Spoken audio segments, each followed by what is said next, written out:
अस्सलाम वालेकुम दोस्तों, मेरा नाम है मुदस्सिर और आप देख रहे हैं मुदस्सिर शहजाद यूट्यूब चैनल। दोस्तों आप सबको इस नई वीडियो में खुशामदीद कहता हूँ। और आज की वीडियो में हम ऐसी स्किल्स के ऊपर बात करने वाले हैं, ऐसी 5 स्किल्स के ऊपर जिनके ऊपर अगर आप अमल करते हैं तो आप सहाफत की मुसन्नफ़ की फील्ड में जो है वो बहुत बड़े गुरु बन सकते हैं और बहुत आगे तक जा सकते हैं। अपना काम लिखारी का बहुत आगे तक जो है लेकर जा सकते हैं। तो इस वीडियो को जरूर लाइक कर दीजिए, चैनल को सब्सक्राइब कर लीजिए अगर आप इस चैनल के ऊपर नए, अगर पहले से किया हुआ तो बेल आइकन को जरूर प्रेस करें इस तरह की इन्फॉर्मेटिव वीडियोस के लिए, जो कि आप तक रोजाना की बुनियाद पर आपके पास पहुंचती रहेंगी नोटिफिकेशन के जरिए। तो चलते हैं वीडियो की तरफ। टोटल 5 स्किल्स हैं इसके इसमें जो कि आप एक दिन के ऊपर अमल करते हैं। दोस्तों मैं पहले हर वीडियो में इस तरह आपको बताना पसंद करता हूं कि क्योंकि इसमें आपके लिए फ़ायदा होता है कि आप जब इन स्किल्स के ऊपर देखें इनको, तो इनको सिंपल ना समझें कि बहुत ज़्यादा आसान है, पहली बात। दूसरी बात यह है कि आप इनको बहुत बड़ा भी ना समझें। तीसरी बात यह है कि आप ये भी नहीं कह सकते कि हम ये कर सकते हैं, ये नहीं कर सकते। इस तरह का मतलब कि आप अगर जहन में करेंगे तो आप बहुत मुश्किल है कि इन स्किल्स के ऊपर जब अमल कर पाए। उसके बाद मैं जो रिकमेंड करूँगा आपको वजह कि इन स्किल्स को या तो अपने पास लिख लें या अपने जहन में पक्का बिठा लें, उनके ऊपर लाजमी तौर पर काम करें। क्योंकि अगर आपके अंदर पहले से मौजूद है ये स्किल्स तो आप इनको पॉलिश लाजमी तौर पर कर लेंगे, अगर आपके जहन में ये चीज़ें, ये ख्यालात आपके जहन में आते रहें। तो सबसे पहली स्किल की तरफ चलते हैं जो कि है हमारे पास पस मंजर पेश करने की सलाहियत। ठीक है, ये हमारे पास एक स्किल है। स्किल नंबर 1, अगर आपने मुसन्निफ बनना है तो ठीक है, उसकी फील्ड में अगर आपने जाना है। अब ये क्यों ज़रूरी है पस मंजर पेश करने की सलाहियत? क्योंकि जब आप किसी इस फील्ड में चले जाते हैं मुसन्निफ की, तो इसका काम ज़ाहिर है लिखना होता है, बार बार सोचना नहीं होता। क्योंकि जब आप इंसान सोचते रहते हैं तो वो सारी चीज़ें जहन में रहती हैं। जब लिखने पे आता है, अगर उसके पास कोई लफ्ज़ नहीं है, उसके पास कोई ख्यालात नहीं है, तो उसको जो है वो मुसन्निफ बनने का भी कोई फ़ायदा नहीं है। क्योंकि मुसन्निफ का सिर्फ यही काम होता है कि लिखना। वो काफ़ी ज़्यादा चीज़ें जो वो लिखता है, वो नॉवल लिखता है। मैंने आपको पिछली वीडियो में मुकम्मल जो डिटेल से बताया था कि क्या क्या चीज़ें लिखता है। रसायल लिखता है, न्यूज़पेपर में जो है वो आपकी कहानियाँ लिखते हैं। उसके बाद काफ़ी ज़्यादा ऐसी चीज़ें जहाँ पर जो है वो काम करता है। तो उसमें आपके पास पस मंज़र की पेश करने की सलाहियत होनी चाहिए। अगर आपको कोई टॉपिक दे देता है, जैसे अगर आप किसी न्यूज़ चैनल के ऊपर काम करते हैं, न्यूज़पेपर के ऊपर काम करते हैं, न्यूज़पेपर के रोज़ाना के हिसाब से जब चीज़ें छपती हैं, अगर आपको कोई कह देता है कि ये जो डेली का, ये भी कुछ अर्सा पहले जब हादसा हुआ या जो कोई तकरीब हुई है उसके हवाले से आप लिख के दें, उसका नाम दे देता है। अब पस मंज़र जो है वो होती है, उसको डिफरेंट तरीके से बयान किया जाता है।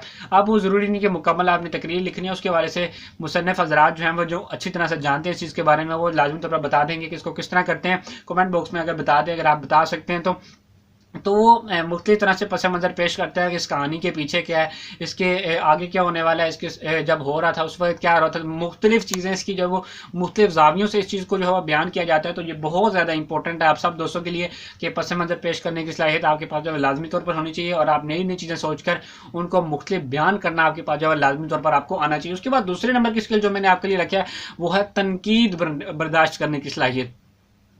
अब ये हर मुसन्निफ को करना पड़ता है। देखिए, कोई भी इंसान ऐसा नहीं जो मुकम्मल होता है 100% के कह सकता है कि भाई मैं मतलब कि गुनाहों से बिल्कुल पाक हूँ, मैं गलती कर ही नहीं सकता। कि इस तरह की काफ़ी ज़्यादा चीज़ें अगर आप कहते हैं कि ये नहीं हो सकता, तो ये बहुत मुश्किल है। क्योंकि जब तक आप मुसन्निफ हैं आपको तनकीद बर्दाश्त करनी पड़ेगी। और जितने मुसन्निफ आपने भी देखे होंगे, आप सब लोग दूसरे उनके ऊपर भी तनकीद करते होंगे। आप सोचें कोई ऐसा मुसन्निफ, कोई ऐसा राइटर जिसकी आपको बातें अच्छी नहीं लगी और आपने तनकीद कर दी, तो ऐसी बात होती रहती है कि लोगों के ऊपर तनकीद होती है। अब ये नहीं कि पहली बुक छपी है, पहला रसाला या पहला जो भी उन्होंने चीज़ें लिखी हैं, कहानी वगैरह खत जो भी, वो अगर उनकी छपी तो पहली उनकी कोई सारा खत सही है, 2-3 लाइन उनकी सही नहीं निकली तो पूरा खत को उनके मुसन्निफ के ऊपर जब तनकीद होती है, तो जब तक आपके पास तनकीद बर्दाश्त करने की सलाहियत नहीं होगी तो आप इस फील्ड में आगे नहीं बढ़ सकते। क्योंकि जब तक लोग आपके ऊपर तनकीद करते हैं आप उस वक्त तक बैठ जाते हैं आराम से कि मैं अब नहीं करूँगा यार, इसके ऊपर पता नहीं अब मुझे क्या देखना पड़ सकता है, आगे मैं पता नहीं कामयाब हो पाऊंगा कि नहीं, मुझे जब शौक नहीं है। जब जिस बंदे को शौक होता है जिस फील्ड में जाने का, वो उस फील्ड में रुकता नहीं है। पहली बात ये सुन लें, अगर आपको शौक है तो आप ज़रूर इस फील्ड में जब जा सकते हैं, इसकी फील्ड में।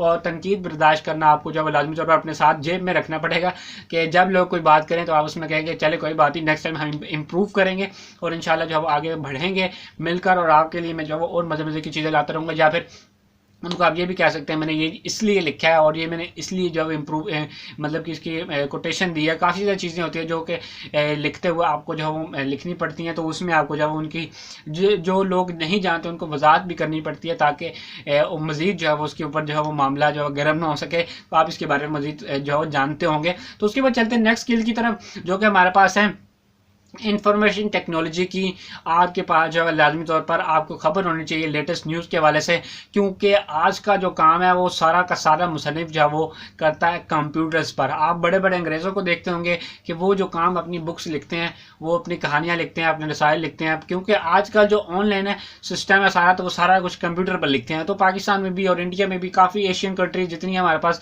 उसके अलावा हमारे पास फॉरेन कंट्रीज़ में भी सारा काम जो है वो कंप्यूटर पर जो है हो रहा है। अब इसकी आपको कंप्यूटर की इंफॉर्मेशन टेक्नोलॉजी की क्या क्या खबरें जो आपको रखनी पड़ेंगी अपने पास कि मुझे इन चीज़ों के बारे में पता हो। पहली बात तो आपने ये देखना है कि इसमें क्या क्या नई चीज़ें आनी है, आप जो लिखते हैं उसमें क्या क्या नई चीज़ें आनी है। उसके बाद कि इसको हम किस किस तरह प्रेजेंट कर सकते हैं, क्योंकि आजकल जो सबसे ज़्यादा क्रेज चल रहा है किसी चीज़ का वो है फ्रीलांसिंग और ब्लॉगिंग। ये दो चीज़ें आप अपने स्किल को जो है वहाँ पर बेच सकते हैं। अगर आप किसी चीज़ में माहिर हैं तो आप अपने स्किल्स को जो है वहाँ पर इजीली बेच सकते हैं। आप ये किस तरह बेच सकते हैं, फ्रीलांसिंग में क्या करते हैं, लोगों को हायर किया जाता है, तो वहाँ पर आप जो है वो अपने स्किल्स को जो है बेच सकते हैं काफ़ी ज़्यादा अच्छी प्राइसेस में। और ये बहुत ज़्यादा जो है वो जिसको कह सकते हैं डाउन टू अप जा रहा है, और काफ़ी ज़्यादा जो है इसकी मतलब कि क्रेज़ होता जा रहा है, और काफ़ी ज़्यादा ये फैल रहा है, और काफ़ी ज़्यादा लोग इसके ऊपर आकर काम कर रहे हैं मुख्तलिफ वेबसाइट्स के ऊपर। क्योंकि ये काम जो है ऐसा काम है जो कि आप पार्ट टाइम आराम से कर सकते हैं। अगर आप कहीं पर जॉब करते हैं, स्टडी करते हैं, कुछ भी करते हैं, आप शाम टाइम करें, रात टाइम करें, सुबह टाइम करें, जिस टाइम आप फारिग होते हैं उस टाइम आप अपने ऑर्डर्स लें और उनको कंप्लीट करके क्लाइंट तक जो है पहुंचा दें, सबसे बेहतरीन तरीका। उसके बाद दूसरा जो मैंने आपको बताया ब्लॉगर के हवाले से। अब लोग क्यों बुलाते हैं ब्लॉगर, एक तो वेबसाइट है, मैं उसकी बात नहीं कर रहा क्योंकि वो गूगल की सर्विसेज हैं, तो उस पर मैं काम ना ही करें तो ही अच्छा है, मैं आपको ये रिकमेंड करूंगा। उसके अलावा ब्लॉग्स क्या बनाते हैं, वेबसाइट्स होती हैं। ब्लॉग्स का मतलब वेबसाइट्स होता है, और बेसिकली ब्लॉग्स का जो शुरू में मतलब होता था वो ये था कि आप जो है मुख्तलिफ तरह से लोगों से अपनी कहानी शेयर करते थे, डेली लाइफ शेयर करते थे कि आप क्या करते हैं या आप लोग क्या क्या कर सकते हैं, इसके बारे में बताया जाता था। आज के ज़माने में जो है उसको थोड़ा सा मुख्तलिफ कर दिया गया है, उस वजह से इन्फॉर्मेशन बहुत ज़्यादा शेयर की जाती है।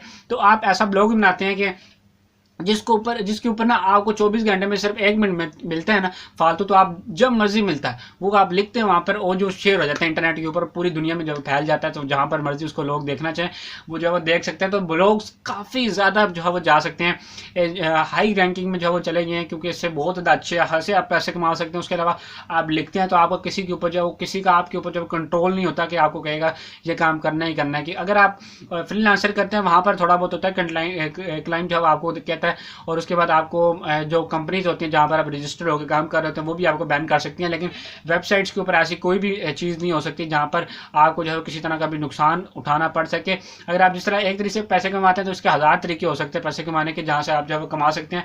तो यहाँ पर आप जो है वो ज़रूर ज्वाइन करें ऑनलाइन फील्ड, और इसके हवाले से इंफॉर्मेशन टेक्नोलॉजी से ज़रूर जो है वो इस्तेफादा हासिल करें, और इसके हवाले से मुकम्मल जानें ताकि आप जो है इसमें आगे बढ़ सकें। उसके बाद नेक्स्ट स्किल जो मैंने आपके लिए रखी है वो है, अकेले हैं तो आपके पास तंजीमी सलाहियत जो है लाजमी तौर पर होनी चाहिए। जब आप काम करते हैं ना तो आपके पास जब काम आना शुरू हो जाता है तो काफ़ी ज़्यादा चीज़ें आपके पास जो आपको संभालनी पड़ती हैं। वो ये हैं कि काफ़ी ज़्यादा आपने चीज़ें कंट्रोल करनी होती हैं।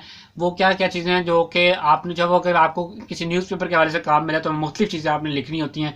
तो आप रोज़ाना डेली के हिसाब से काम करते हैं, अपनी डेली रूटीन को भी नहीं ख़राब कर सकते, जो कि आप जब करते हैं जहाँ पर जॉब करते हैं उसके हवाले से भी आप जब वो कुछ नहीं कर सकते। लेकिन जब आप एज अ फ्रीलांसर काम करते हैं, एज अ ब्लॉगर काम करते हैं, उसके अलावा काफ़ी ज़्यादा और चीज़ें होती हैं। तो उसमें जब आप काम कर रहे होते हैं तंजीमी सलाहियत आपके अंदर लाजमी तौर पर होनी चाहिए कि आप चीज़ों को मैनेज कर सकें। आप मैनेज करना क्या होता है, जब आप अगर फ्रीलांसर काम करते हैं तो मैं इसकी एक छोटी सी मिसाल देता हूँ। इसकी ये मिसाल है, जब आपको ऑर्डर्स मिलते हैं, होता है एक दिन होता है कि एक ऑर्डर भी नहीं होता है, एक दिन होता है 10 ऑर्डर आ जाते हैं, 15 आ जाते हैं, 20 आ जाते हैं। अब आप उसको मैनेज करना सीखें। देखें, अब आप हर क्लाइंट को कहेंगे मैं आपको मतलब कि 10 घंटे 12 घंटे 24 घंटे में आपको जब ऑर्डर दे दूंगा, अब 15 ऑर्डर को आप कितनों को 24 घंटे में आप देंगे, ये मुश्किल होता है काफ़ी ज़्यादा। जब आप अकेले होते हैं तो आपके अंदर जब तक तंजीमी सलाहियत होती है तो आप चीज़ों को मैनेज करना सीख लेते हैं। पहले क्लाइंट को कहते हैं प्लीज़ थोड़ा सा डिले कर दें, दूसरे को कहते हैं, काफ़ी ज़्यादा और चीज़ें हो सकती हैं इसमें। मुख्तलिफ आप एंगल से देखेंगे तो आपको समझ लग जाएगा। ज़रूरी नहीं कि डिले लिया जाए, आप किसी ऐसी पोस्ट के ऊपर ज़्यादा टाइम मांग सकते हैं। उसके अलावा काफ़ी ज़्यादा और चीज़ें होती हैं, आप अपने जहन में ज़रूर जब इसमें सोच सकते हैं अगर आप इसमें जाते हैं तो। ठीक है, ये थी स्किल चौथी, तंजीमी सलाहियत को ये लाजमी तौर पर आपके अंदर होनी चाहिए अगर आपने मुसन्निफ बनना है तो। ठीक है, उसके अलावा 5वीं स्किल जो कि लास्ट है वो जो है कि बारीकी से देखना, उसके बाद गलतियां ठीक करने से मतलब कि आपका जो वो ताल्लुक होगा 5वीं स्किल से, वो है बारीकी से देखना कि आपने जो चीज़ लिखी है उसको बारीकी से आप जो है देखें, उसमें ये देखें कोई गलतियां तो नहीं है। अब गलतियां क्या हो सकती हैं, कायदो इंशा जो चीज़ें होती हैं हमारे पास उर्दू में, अगर आपने ग्रामर पढ़ी है तो उसके हवाले से आप जो है वो काफ़ी ज़्यादा आपके पास चीज़ें आ जाती हैं, जिसके ऊपर अगर आप काम करते हैं तो आप बहुत जल्दी जो है वो अच्छी चीज़ जो लिख सकते हैं, लोगों को बता सकते हैं और लोगों को अट्रैक्ट करते हैं नए नए अल्फाज, ऐसे ऐसे अल्फाज। और तो फिर उनके बाद उनमें गलती भी नहीं होनी चाहिए, ये नहीं कि उसका मतलब कोई और हो, जो आप समझ के लिख रहे हैं वो ना हो, तो इसमें बहुत ज़्यादा गड़बड़ बाद में हो सकती है, क्योंकि लिखारी का काम लिखना होता है और बहुत जिसको कह सकते हैं इंतहाई सेंसिटिव काम होता है। जब कोई बड़ा बंदा बन जाता है उससे अगर ये गलती हो जाए तो काफ़ी ज़्यादा मुश्किल होता है। तो आपके पास बारीकी से पढ़ने की सलाहियत भी लाजमी तौर पर होनी चाहिए, ताकि गलतियाँ आप ठीक कर सकें। किसकी गलतियाँ ठीक करनी है, कायदो इंशा काफ़ी ज़्यादा आपकी इसकी ग्रामर्स की गलतियाँ ठीक करनी है। उसके अलावा अगर आप किसी भी फील्ड में जाना चाहते हैं तो उसके लिए कमेंट करें, इंशाल्लाह आपको वीडियो जरूर मिल जाएगी। आज की वीडियो यहीं तक थी, अगर आपको पसंद आई तो इसको लाइक जरूर करें, अपने दोस्तों के साथ जरूर शेयर करें। मिलते हैं अपने किसी अच्छी वीडियो में, तब तक दीजिए इजाजत। अल्लाह हाफिज़।